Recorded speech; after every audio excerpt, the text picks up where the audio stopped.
ဖျားသခင်၌လေးစားချစ်ခင်ရပါသောသောတရှင်ဓမ္မမိတ်ဆွေတို့ဆင်ပေါင်းတို့ဒီနေ့အင်္ဂလိပ်ကျမ်းစာကကျွန်တော်တို့ကိုအားအသင်စေပါတယ်သခင်ခရစ်တော်ကရှင်မာတုခရစ်ဝင်ခန်းကြီး30ခန်းငယ်34မှာကဘာပေါ်သို့ငြိမ်းချမ်းခြင်းဆောင်ခြင်းပေးရန်ငါလာသည်ဟုမထင်မှတ်ကြနှင့်ငြိမ်းချမ်းခြင်းကိုဆောင်ခြင်းပေးရန်ငါလာသည်မဟုတ်ဓာကိုဆောင်ခြင်းပေးရန်သာငါလာ၏ဆိုပြီးမိန့်ဆိုတာကိုတွေ့ရပါတယ်ဒီစကားလုံးတွေကနားလည်ရခက်တဲ့အနေအထားဖြစ်ပါတယ်ဘာဖြစ်လို့လဲဆိုတော့သခင်ခရစ်တော်က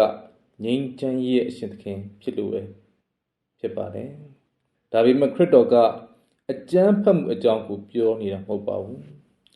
တကယ်တော့သခင်ခရစ်တော်ရဲ့တပည့်တော်တိုင်းပြုလုပ်ရမယ်ခက်ခဲတဲ့ရွေးချယ်မှုကိုပြောကြားနေခြင်းဖြစ်ပါတယ်အဲ့ဒါကတော့ဖျားကိုပထမထားဖို့ပါပဲခရစ်တော်ရဲ့နောက်လိုက်ခြင်းဟာတခါတရံမှာအထင်မြင်လွဲမှားခြင်းစန့်ကျင်ခြင်းဒါမှမဟုတ်ပူဇော်ရခြင်းတွေရှိတတ်ပါတယ်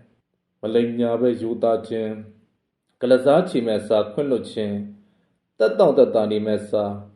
စွန့်လွတ်အနစ်နာခံခြင်းတွေဟာကျွန်တော်တို့ရဲ့ကိုယ်ပိုင်မိသားစုဒါမှမဟုတ်အသင်းဖွဲ့တွေကြားမှာတင်းမာမှုတွေကိုဖြစ်ပေါ်စေနိုင်ပါတယ်ဒီအတွက်သခင်ခရစ်တော်ကစစ်မှန်တဲ့ငြိမ်းချမ်းခြင်းဆိုတာဖျားရဲ့အမှန်တရားမှာအသက်ရှင်ခြင်းဖြစ်တယ်ဆိုတာကိုဖော်ပြပြီးပြဿနာတိုင်းကိုရှောင်လွှဲနေဖို့မဟုတ်ဘူးဆိုတာကိုထောက်ပြခဲ့ပါတယ်သခင်ခရစ်တော်ကမိမိလဝကတိုင်ကိုမထမ်းပဲငါနောက်သို့လိုက်တော်သူသည်ငါနဲ့မထိုက်တန်ဆိုပြီးပြောထားပါတယ်ချစ်ချင်းမေတ္တာနဲ့ထမ်းတဲ့ကားတိုင်းဟာရှင်ပြန်ထမြောက်ခြင်းသို့သွားရလမ်းကြောင်းတစ်ခုပဲဖြစ်ပါတယ်သူငယ်တော်ယေရှုရဲ့စင်ခရစ်စာကငါရဲ့ခေါ်တော်မူခြင်းကချစ်ချင်းမေတ္တာဖြစ်တယ်ဆိုပြီးမိန့်ဆိုခဲ့ပါတယ်ကြီးမားတဲ့ချစ်ချင်းမေတ္တာနဲ့